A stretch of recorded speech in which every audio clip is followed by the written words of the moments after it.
All right, cool. Well, hey, everybody. Right now I'm with Michael Weinberg, and we're going to talk about some of the legal dimensions of open source hardware licensing and certification.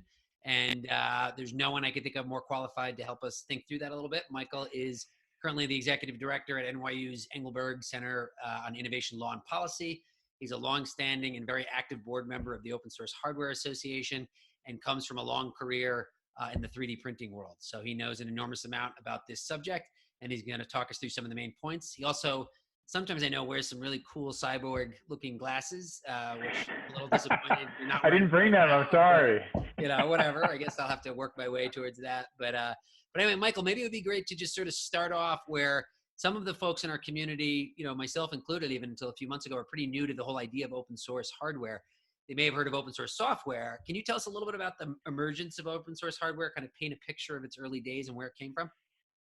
Yeah, and I'm glad that you made that connection because the open source hardware community very much comes out of the open source software community, right? The open source software community is all about working together to build software, to take software that exists and improve on it and modify it and kind of do what you want with it. And, kind of more recently, we saw that ethos and that community start to branch into hardware as well. So, why stop at software? Why not move into hardware and do the same kind of thing in hardware? And so at a super high level, open source hardware is very similar to open source software, just in the physical world. And one of the things that kind of pushed open source hardware to emerge was the fact that we kind of got to a place where there were good enough components available to do interesting things.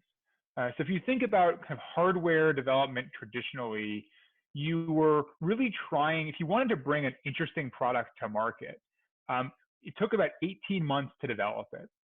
And so what that meant is when you were starting to think about what you wanted to do, in order to make it happen, you needed access to stuff that was going to be coming on the market in 18 months, kind of components and features and capabilities. And so you needed to be at IBM or Apple or some big research facility that had access to those things. And about 10 or 15 years ago, we started to see the emergence of components that weren't bleeding edge components, but they were generally available components that were good enough to do a lot of really interesting things. So once you get to that shift where the fact that you're using 18-month-old technology to do whatever you want to do doesn't just fatally destroy it, that means that you have a lot more space to test and try things out, either as a company or as just as a community trying to build something interesting and worthwhile.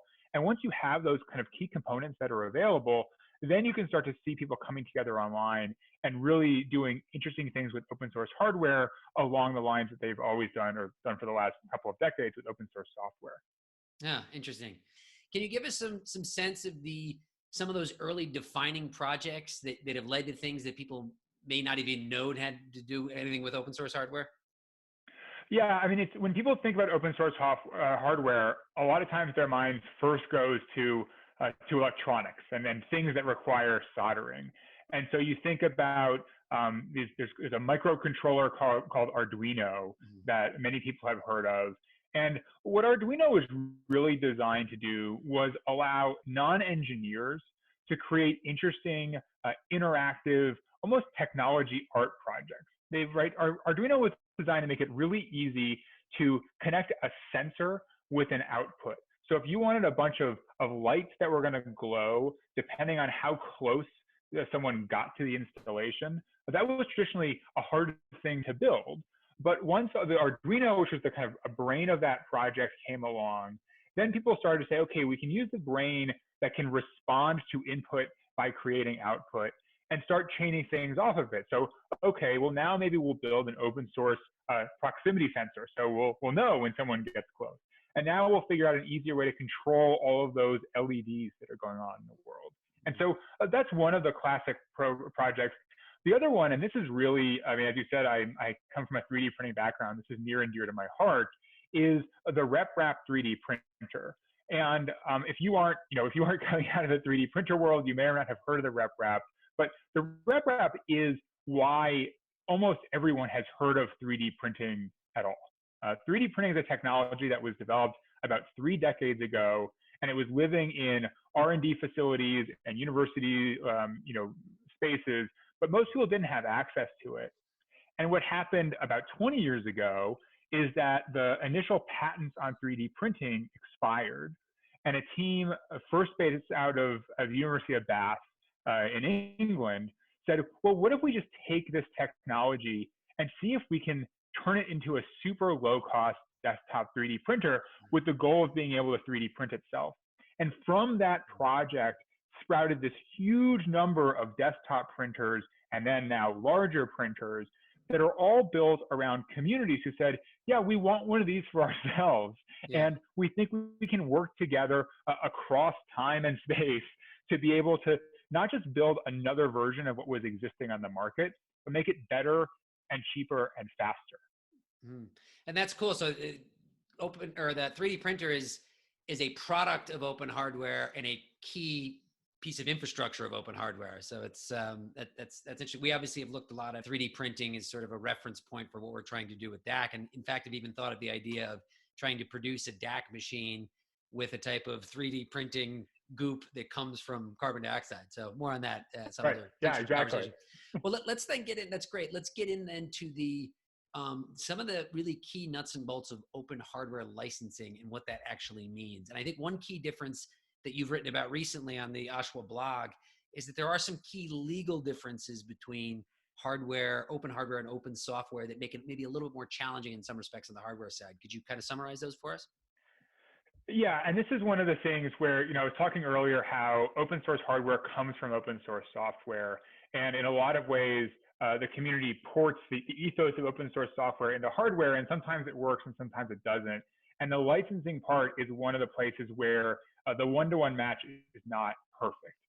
So basically, if you think about the history of open source software, software is you can think of software as being born closed. Software as a category of works is automatically protected by copyright the moment you write it. And so by default, if someone else wants to use your software or build on your software or modify your software, they need permission from you so they're not infringing on your copyright. Mm-hmm. And so the whole point of licenses in open source software is to give people permission, to say, I give you permission to use this software, to change it, to do whatever you want with it.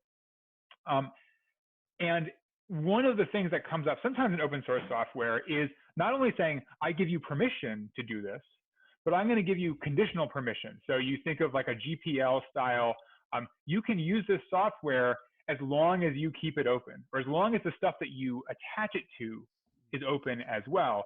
And so then you kind of get into this place where you're actually using copyright to push more openness. But in any event, however you're using it, at its core, the software was born closed, and you're taking this affirmative action to open it up, and it gives you a lot of choices. Hardware is not really born closed. A lot of hardware is born open. It's open by default. It's not automatically protected by copyright or any other kind of right. And so on some level, you don't need a license at all because you don't have a right that you have to kind of license out for someone else to use. In a lot of cases, someone can just come along and use the hardware. And so that creates potential problems if you're someone who wants to impose conditions like additional openness on other users. But the real problem, like that, if that was just the line, that would be pretty straightforward. We'd be able to handle that. The real complication is, whereas I can say very generally, all software is born closed, you need a software license to be able to share it with people. The IP situation for hardware is just much more complicated because most hardware isn't protected by copyright, but some hardware might be. The software associated with the hardware, that could be protected by copyright. You think about all the documentation for the hardware, there may or may not be copyright things going on with that. And so the thing you are licensing is much more idiosyncratic in hardware, which means it's harder to develop a generic advice for how people should approach open source hardware licensing as opposed to open source software licensing. Gotcha. So it's really the difference between a text, a one-dimensional text, and a thing, which is just inherently more complex. Okay. Yeah. I gotcha. Yeah. And from, I know, I also understand in terms of what one's goals are and how open they want to make their product. There's a few different flavors of what's called a CERN license. The CERN license is kind of not the only, but it seems like it's the vanilla brand type of open hardware license. Maybe you can explain to us a little bit about what a CERN license is, but also there's important distinctions or flavors that I know you've written about recently too. Yeah, so this was very exciting. CERN, which is like the same CERN with the Large Hadron Collider in Switzerland, they're very interested in open source hardware and not only developing open source hardware, but developing infrastructure around open source hardware. And so they had released a CERN open hardware license 7 years ago, and that was version 1.2. And then just in March 2020, they released a version 2 of their open source hardware license. And so they had been doing 7 years of work on how to improve it, how to make it work. And one of the conclusions they came to was the best way to build the license in a way that's going to work for the most people was to create 3 flavors of open source hardware license. And so they helpfully gave each flavor a letter that represents what it is. And so the CERN open hardware license variant P is the permissive license. And so you can think about this, if you're an open source software person, you can think about this as more of a like an MIT license, where it basically says, I am the owner and the creator of this work. I basically give you a license to do whatever you want with it, as long as you retain this copyright notice and kind of originally cite back to me. And so it essentially places the hardware out into the world and very much gets out of the way and says, do whatever you want. This is out in the world. It's a permissive license. You can run in a lot of different directions. So can I ask a quick question about that though? So could the user of it take it, use it, and commercialize the technology and patent that, so that the original generator of it is then in any way sort of excluded from using it? Are there any risks that sort of fall along those lines with that type of permissive license? So there are conditional patent kind of carve outs within the license that basically say, if you take this and then you patent it and use it against us, the license disappears. So there has been some work on that, although, again, these licenses are brand new and open source hardware licenses are brand new. So there is potentially space for mischief, but I think at least on a high level, there is some anticipation of situations like that and an attempt to avoid a bad actor coming in, taking everything and then using it against the original creator. The permissive license does say you can go off and you can do all sorts of things. It includes, I believe, you can patent this stuff. But if you try and exercise those patents against the creator or other people in the community, there is an ability to revoke the license. So it's something that is structured to avoid that kind of conflict. Excellent. So that's P. That's I made it, putting it out in the world. Right, put it out in the world. Okay. Yeah, and then the other 2 flavors are more restrictive flavors.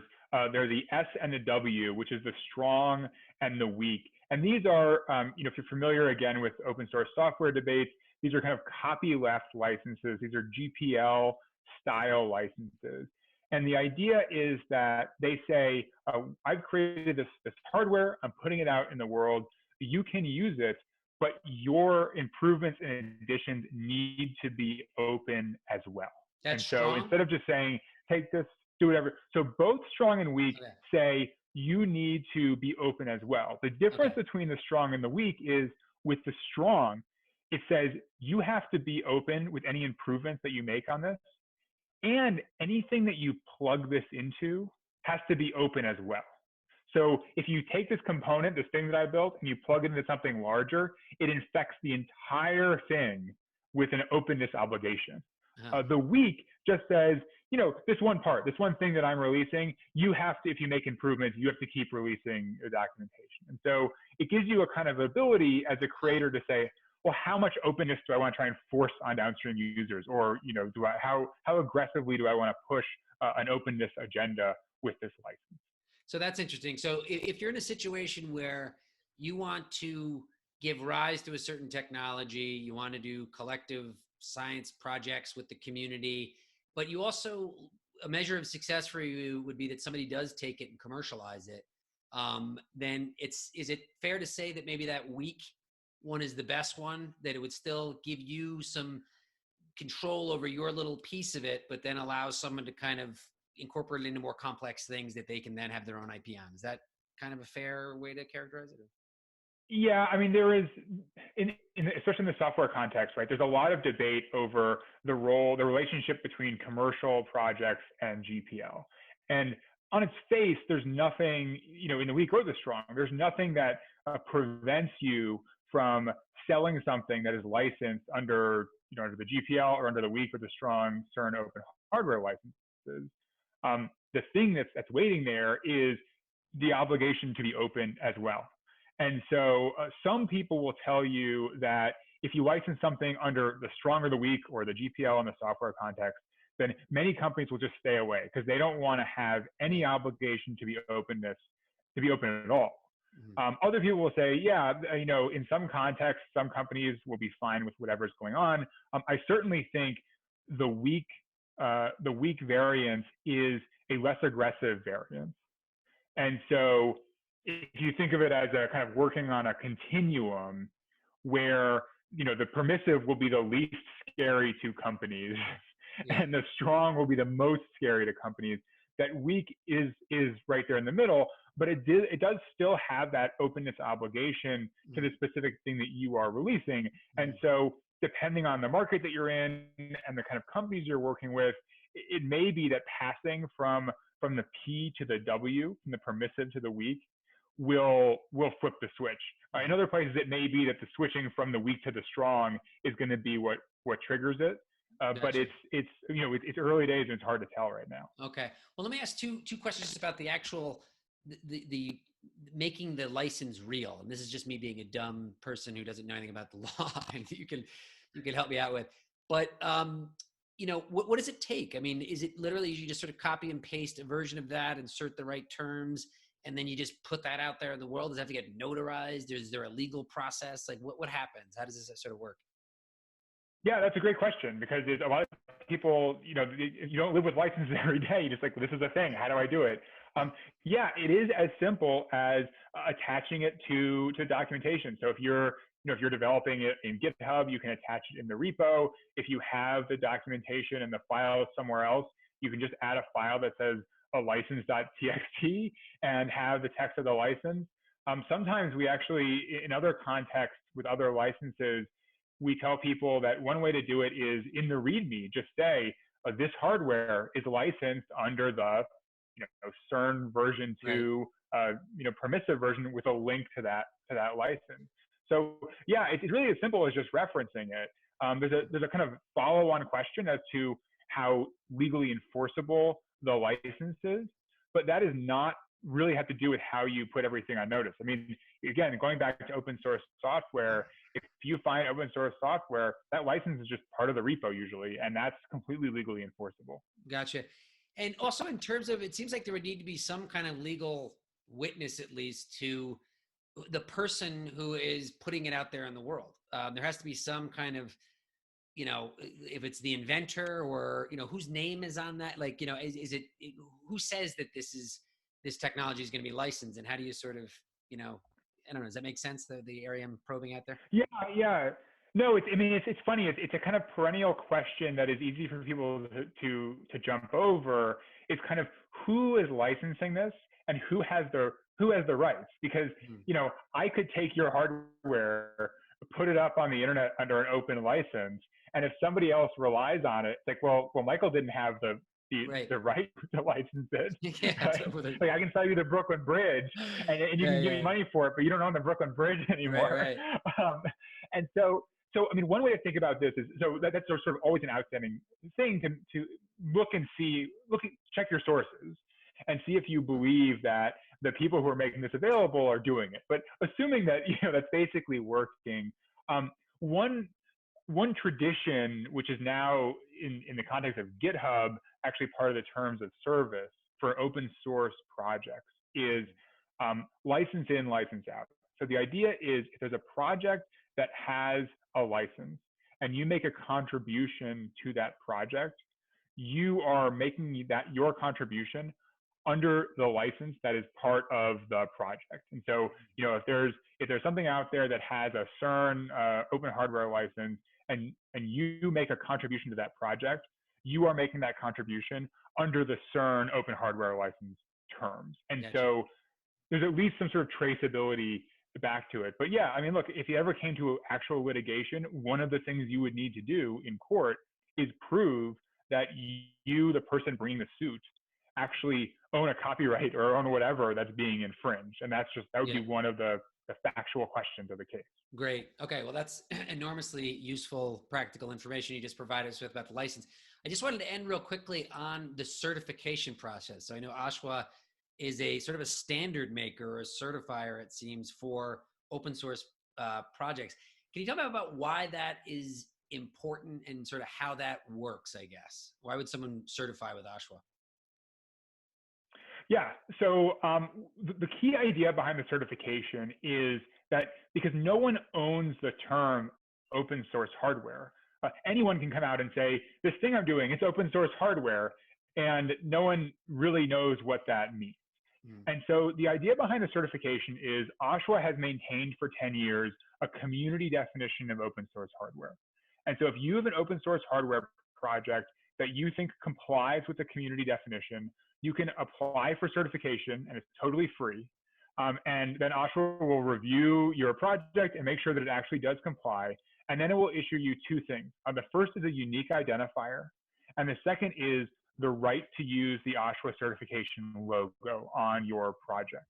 And so what that means is, for your project, you are basically telling the world, when I say open source hardware, I mean that I comply with the community definition of open source hardware that is a known quantity that everyone understands. And if you're someone who's a user or thinking about joining a project that says it's open source hardware, and you see that certification logo, then you know that their definition of open source hardware complies with the OSHWA community definition. So it's a way to kind of cut through some of the ambiguity around the terms to know that the thing that the people in charge of that project are doing match best practices and all the expectations within the community. Great. And just as for that, in terms of who is certifying it, does OSHWA sort of maintain a jury of peers within a sort of related disciplines, or what's sort of behind the curtain, I guess, on the certification process? Yeah, so the way the certification project works is like I said, you can go to certification.oshwa.org, you can fill out the application form, and then you can almost think of it as having two stages. There's an internal team whose job it is to review the documentation and make sure that your licenses are right and kind of everything is up to snuff. And if it passes that stage, then you'll get your certification.